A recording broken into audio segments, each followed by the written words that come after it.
चंपावती असमिया लोक कथा। किसी समय में एक अमीर आदमी रहा करता था।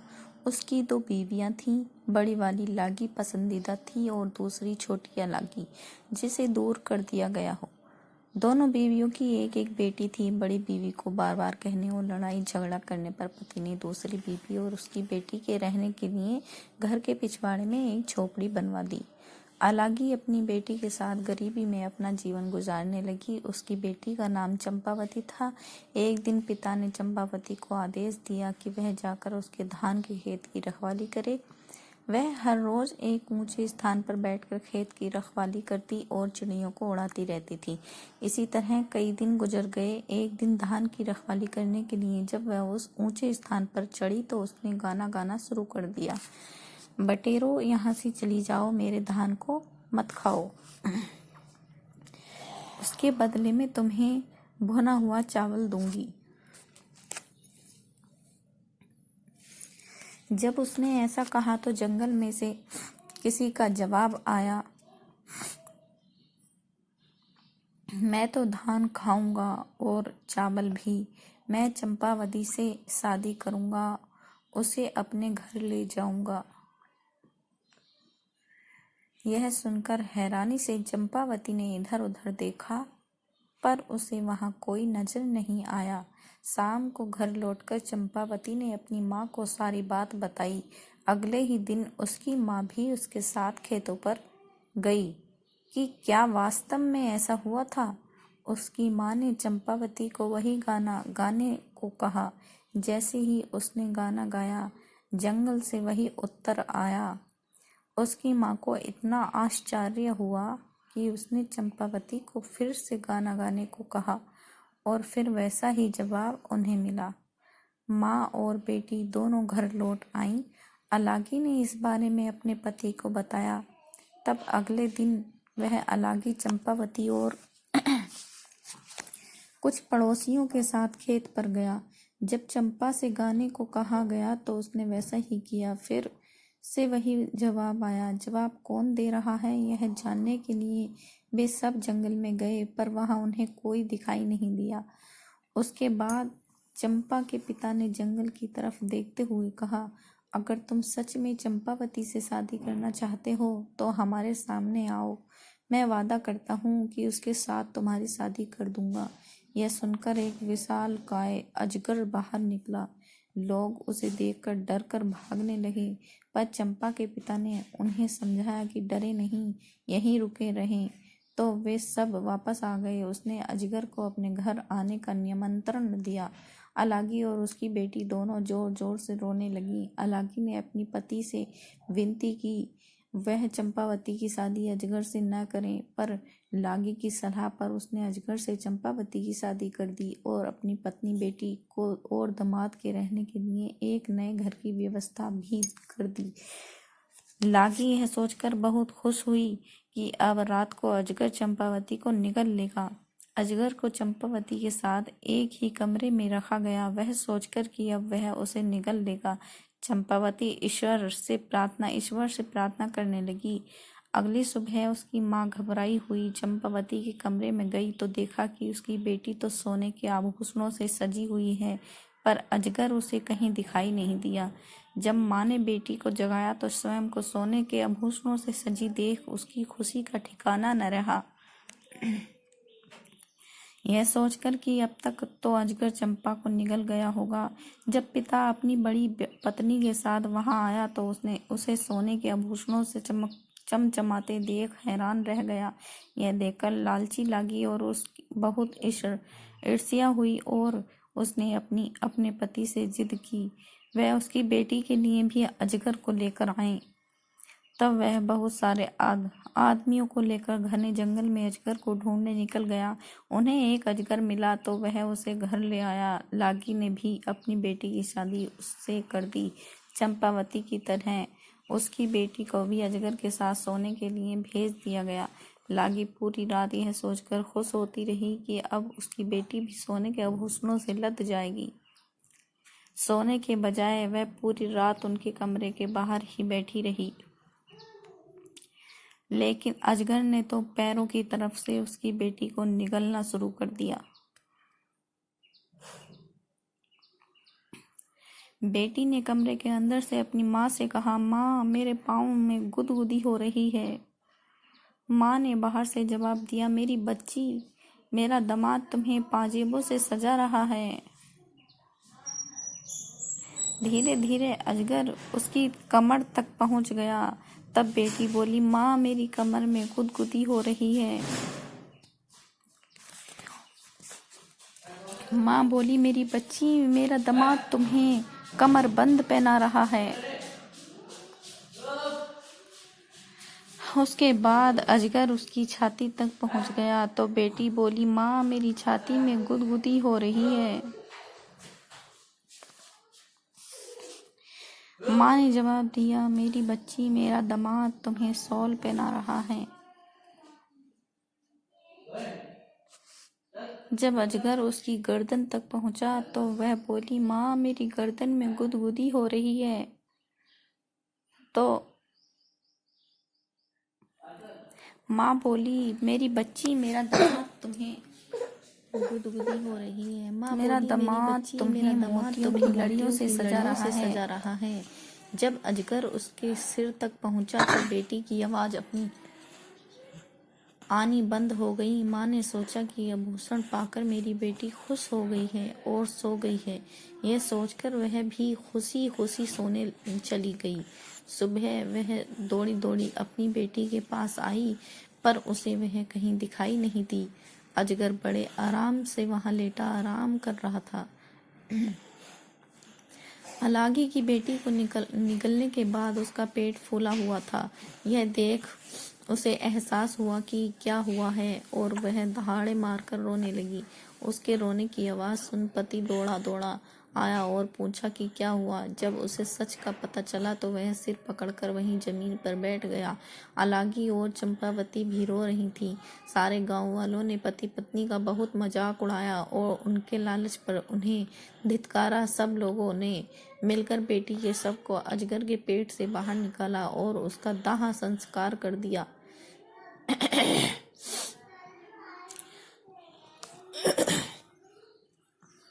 उसके बाद तो अलागी और उसके पति को अलागी और चंपावती से इतनी नफरत हो गई कि वे दोनों उनसे पीछा छुड़ाने का तरीका सोचने लगे। एक दिन वे अपने हथियारों के साथ उन्हें जबरन घसीटते हुए जंगल में ले गए। उन्हें बेहोश कर वे उन्हें मारने ही वाले थे कि तभी एक अजगर वहां आया और उसने उन दोनों को दुष्टों को निगल लिया। अजगर ने बेहोश माँ बेटी को उठाया और जंगल में ले गया। अगले दिन जब वे उठी तो रोने लगी। एक अनजान जगह पर उन्हें डर लग रहा था।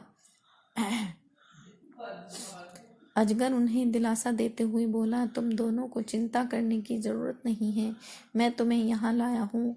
फिर उसने रात की घटना उन्हें बताई।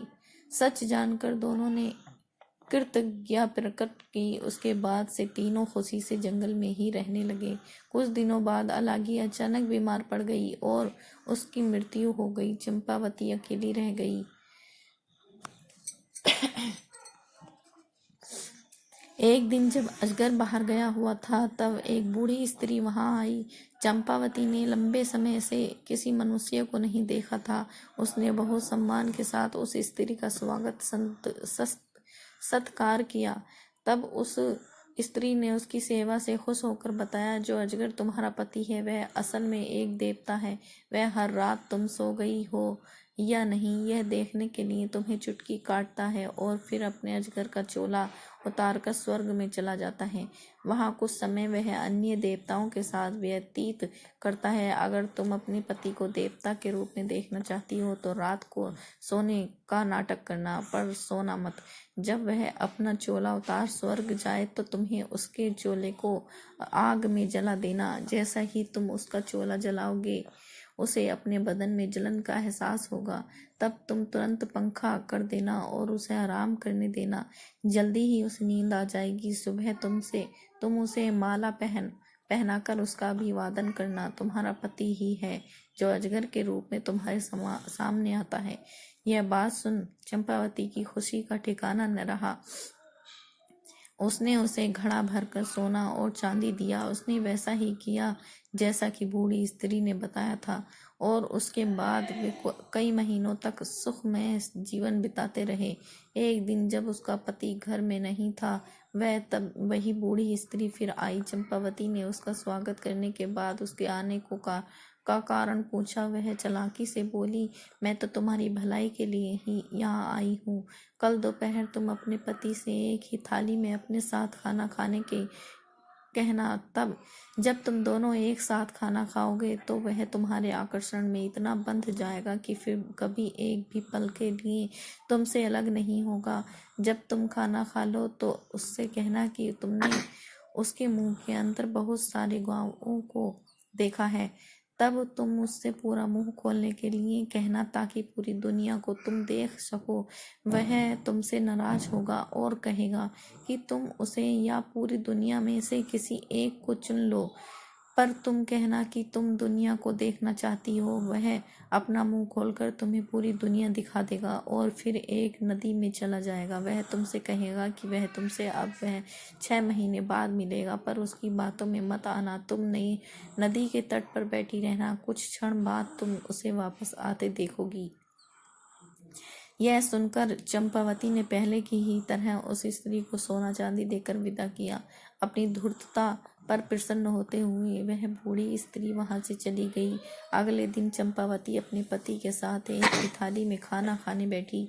उसके पति ने कहा, तुम आज कुछ अजीब व्यवहार कर रही हो, तुम्हारे इरादे मुझे ठीक नहीं लग रहे हैं। खाना खाने के बाद उसने अपने पति से पूरी दुनिया दिखाने को कहा तो वह बोला, फिर तुम मुझे कभी नहीं देख पाओगी। पर वह तो अपनी जिद पर अड़ी थी। तब हारकर पति नदी के पास गया और उससे पूछा, दुनिया देखने के लिए क्या तुम मुझे भी छोड़ने को तैयार हो? वह बोली, मुझे दोनों चाहिए, दुनिया भी देखनी है और आप भी चाहिए। उसके पति ने अपना मुंह खोलकर उसे दुनिया दिखाई और उसे सोने की अंगूठी देते हुए बोला, जिस बुढ़िया स्त्री के कहने पर तुम यह सब कर रही हो वह मेरी माँ की नौकरानी है। मेरी माँ एक नरभक्षी है। उसने मेरे लिए जिस लड़की को चुना था उससे शादी न कर मैंने तुमसे की। वह तुम्हें मुझसे अलग करना चाहती है ताकि वह तुम्हें खा सके। अपने पंडित में कामयाब होने के लिए उस बूढ़ी स्त्री ने तुम्हें धोखा दिया है। उन्हें लगता कि अगर मेरी माँ तुम्हें खा जाएगी तो मैं उनकी चुनी हुई लड़की से विवाह कर लूँगा। इसलिए मैं तुम्हें यह सोने की अंगूठी दे रहा हूँ, इसे संभाल कर रखना। अगर यह तुम्हारे पास रहेगी तो कोई भी बुरी ताकत तुम्हें नुकसान नहीं पहुँचाएगी। अगर अंगूठी तुमसे खो गई तो तुम मुसीबतों में घिर जाओगी। इस अंगूठी को प्रभाव से तुम मुझे 6 साल बाद मेरी माँ के घर मुझे पाओगी। अब मुझे जाना होगा, सावधान रहना और इस अंगूठी को खोना मत। यह कहकर पति नदी में चला गया। चंपावती को अपनी गलती का एहसास हुआ और वह रोने लगी। जंगल में घुसते घूमते वह रोती रही और अंगूठी को सीने से लगाए 6 साल बिताने का इंतजार करने लगी। उसके पति की माँ ने उसे कई तरह से छलने की कोशिश की, पर अंगूठी ने उसकी रक्षा की। 6 वर्ष बीत चुके थे और अचानक एक दिन चंपावती की मुलाकात अपने पति से हुई। वे फिर से साथ रहने लगे, लेकिन उसकी सास यह देखकर क्रोधित हो उठी। जैसे ही चंपावती अपने पति से मिली उसकी अंगूठी गायब हो गई। वह चूंकि उसका बेटा चंपावती के साथ था इसलिए सास उसको किसी तरह से नुकसान नहीं पहुंचा पाई। एक दिन उसने एक पत्र लिखा, यह मेरी सबसे बड़ी दुश्मन है, इसे खत्म कर दो, पर इसके मांस का एक टुकड़ा मुझे भेज देना। उसने वह पत्र चंपावती को दिया और उसे एक राक्षस के पास भेज दिया। सास के आदेश का पालन करने के लिए पति को बिना बताए वह उस राक्षस को पत्र देने चली गई। जब पति घर पर आया तो उसे कुछ शक हुआ और वह चंपावती के पीछे पीछे गया। उसने उसके हाथ से पत्र छीन लिया और उसे पढ़ा। पत्र पढ़कर उसका गुस्सा 7वें आसमान पर पहुंच गया। वह घर गया और बिना कुछ कहे उसने अपनी माँ के प्राण ले लिए। उसके बाद वे दोनों दानवों के उस गांव को छोड़कर चले गए। दूसरे नगर में जाकर अपनी गृहस्थी बसाई और खुशी खुशी रहने लगे। तो दोस्तों ये कहानी आपको कैसी लगी कमेंट करना।